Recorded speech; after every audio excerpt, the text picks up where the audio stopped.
Hello, my friends. Hello, and welcome once again to Stately Von Manor, where Roger and I have returned because it's Wednesday. That means it's Epic Comic Book Wednesday. Every Wednesday, I'll talk about a certain comic book, graphic novel, or a comic book subject. Steve Donoghue over on his channel will talk about the same comic book, graphic novel, or comic book subject. It is our world's finest team up that we do once a week.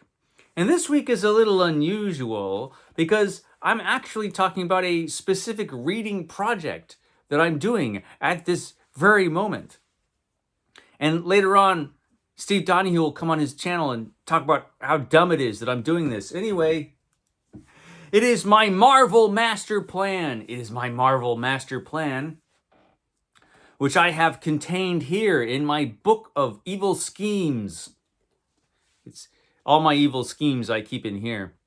Like raising ancient pharaohs from the dead. I keep it all in here. And so, yes, I've got a scheme, a master plan for reading comics, basically, reading Marvel comics. So, I've always been a huge comic book fan. Of course, I'm a big Marvel Comics fan. And about a year ago, almost a year ago, it was in October, I decided that I would read every issue of Thor from the first run of Thor, volume 1 of Thor. And I started at the very beginning with the very first Thor story in the early 60s, and I'm continuing on. And originally I was thinking because I have so much else to read, I have a lot of other stuff I read. You can see my weekend reading reports and you'll see I read a lot of other stuff besides comics. But I thought, since I'm reading so much other stuff, it'll take me maybe about a year to read every issue of Thor from the first volume of Thor. And the first run of Thor ran from the early 60s until I think it was 1996, if I'm remembering right, when the dreadful event called Heroes Reborn happened, and Marvel Comics canceled Captain America, Iron Man, and Thor, and the Avengers, and Fantastic Four, and shipped those characters, and those characters, their sales, most of them weren't what Marvel wanted. So they shipped all of those characters out to these other comic book creators outside of Marvel. Those guys who all went over to Image Comics. Anyway, they shipped all of their comic book characters over to them for a year and said, just like, you guys just do whatever you want with these characters. And it was mostly awful. Heroes Reborn was mostly awful. It lasted about a year, and then we had Heroes Return. And all of the comic books that were canceled came back. And actually, when they came back, most of them were pretty good, proving that Marvel could have done a good job with these characters all by themselves all along if they had only, put out the effort and put on, comic book creators who were good and cared about the characters and stuff. But anyway, that is when a bunch of comic books ended. And so I'm currently reading Thor, and I'm almost done. I'm reading most of these in epic collections, like this one, Marvel's Big Fat Trade Paperback Collections. And I am at the 21st epic collection of Thor, and I'm in, this covers 93 to 94, so I'm almost done with Thor. I'm at a low point with Thor. This might be the all-time low point. This is... DeFalco and Ron Frenz were on the Thor comic book for a long time, and they did a great job, and then they left, and then we got a Thor comic book that just wasn't very good, in my opinion. And I'm suffering through that now, but I vowed to read it all, so I'm going to read it all. And I think it's got to get better after this mess, right? Right? Got a few years left. We'll see. We'll see what happens with Thor. But when these comics originally came out, I wasn't reading Thor at the time in the 90s, because I remember Thor not being great at this period, and Iron Man was the worst. They just did a terrible job with Iron Man in the 90s, right around this point. Captain America, though, still good. So, they weren't all bad, but Thor at this point, man. But I'm going to read it all. And so this is Thor. And so I have gotten some questions because I talk about Thor every weekend because, I do my reading reports. And people have asked me, well, what are you doing next? Are you going to be reading other comics in this way? Yes, I am. It's all part of my Marvel Master Plan. So as soon as I'm done with Thor, which should be in around 3 weeks, I'm guessing, I will be moving on. And originally, I was going to read the next few Marvel superhero comic books kind of at random, but I came up with a real plan, actually.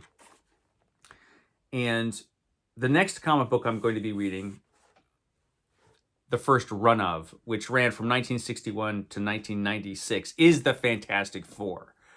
I love the Fantastic Four. It is my favorite comic book favorite Marvel comic book of all time. I love these characters. And this ran 416 issues plus annuals. Always got to count the annuals. And then it was canceled because of Heroes Reborn. So I'm going to read every single one of those issues. And I'm going to read most of them in epic collections like this one. This epic collection has Fantastic Four from 1961 to 1963. But epic collections, they're not published chronologically. They kind of skip around. And they've been published for about 10 years. So most of Fantastic Four at this point has been collected in epic collections, but not all of it. There are gaps. And in those gaps, I'm going to have to read them in other ways. I'm probably going to have to read a lot of them digitally because I have a lot of Marvel Masterworks editions. The other way Marvel collects their classic comics is through Marvel Masterworks. And I have a lot of those digitally, so I'll probably read them that way. I have some omnibus volumes. So, yeah, there's some different ways I'll be reading these comics. Just to cut away for a minute to my shelf of epics, these are how I'm going to be reading most of them, is the epic collections that I've got. I don't have as many as AlphachadEpicCollector, and if you don't watch AlphachadEpicCollector and you're interested in this kind of stuff, you really should, because he's got like more epic collections than anybody in the universe. But I just have this meager collection, and this is how I'm going to be reading most of the comics for the project. However, there are, like I said, these were not published chronologically, and they're still being published. So there are gaps in the volumes, like with Fantastic Four, which is the next comic that I'm going to be reading. There's a pretty big gap, like right here. We've got issue 9, volume 9, I should say. And then it jumps all the way to volume 17. So it jumps from the 70s to the mid-80s. And all of the comics in between these, I'm going to have to read in another way. I probably will read most of them. I have most of those, if not all of those issues, in Marvel Masterworks digitally. So I'll be reading a lot on my tablet. I do have a lot of omnibus volumes as well. Most of those are in the other room. And I will not show you those because that other room is a total disaster at the moment. But I do have a lot of these comics in omnibus volumes as well. So that's another way I'll be reading them. But this is the next one. Fantastic Four, which ran from 1961 to 1996. That's the next one I'll be reading, and I'll be reading that for a while. I am averaging about an epic collection a week at this point, and I'm probably going to try to continue that pace. Then we get my favorite individual Marvel superhero. This is my favorite Marvel superhero, and this is Captain America. Now with Captain America did exist in the golden age of comic books. So Captain America goes way back. So I'm not actually reading the first run of Captain America, because that was the Captain America comic book that was in the 1940s. I'll be reading the stuff that happened starting in the early 1960s when Captain America was brought back for the Marvel age of comics. And when Captain America was brought back, he was brought back in a comic book called Tales of Suspense. He actually shared that comic book with Iron Man. And he was in Tales of Suspense from issue 19. I can speak. He was in Tales of Suspense from issue 59 to issue 99. And then Tales of Suspense became Captain America with issue 100. And Captain America went to issue 454. So I'll be reading all of those issues plus annuals, of course. And that did run from 1964 to 1996. So Captain America is next on the master plan. But this next one is a little bit tougher, actually. The next one is going to be Spider-Man. And Spider-Man ran for a long time because Spider-Man was not one of those characters that was farmed out to other creators during the Heroes Reborn disaster. Spider-Man went all the way to 1998 before the title was canceled and immediately brought back with a #1 issue. From what I remember, that's how it worked out. So Spider-Man ran 441 issues. Went from issue #1 to 441. So 441 issues plus annuals. And I'm going to be reading all of those. And more, actually, because a lot of Spider-Man storylines ran consecutively with other Spider-Man comic books like Web of Spider-Man and stuff like that. And Spectacular Spider-Man. There were a lot of Spider-Man comics during this period. I'll be reading all those that kind of mixed in with the regular main title because they've all been collected in those Epic collections. Again, there are big chunks that are not collected in Epic collections, and I will have to get those issues in other ways, either Marvel Masterworks, or I might even have to buy individual issues that I can't find collected anywhere. We'll see, but Spider-Man will take a little bit longer because Spider-Man went on and on to 1998. So yeah, Spider-Man's the next one. After Spider-Man is Iron Man, which had the most dismal ending because this was one of the characters that ended for the Heroes Reborn reboot and did not even have the dignity of coming back in his own title during Heroes Reborn. We had to wait till the Heroes Reborn disaster was over before Iron Man came back. Iron Man ran in Tales of Suspense from issue 39 to issue 99.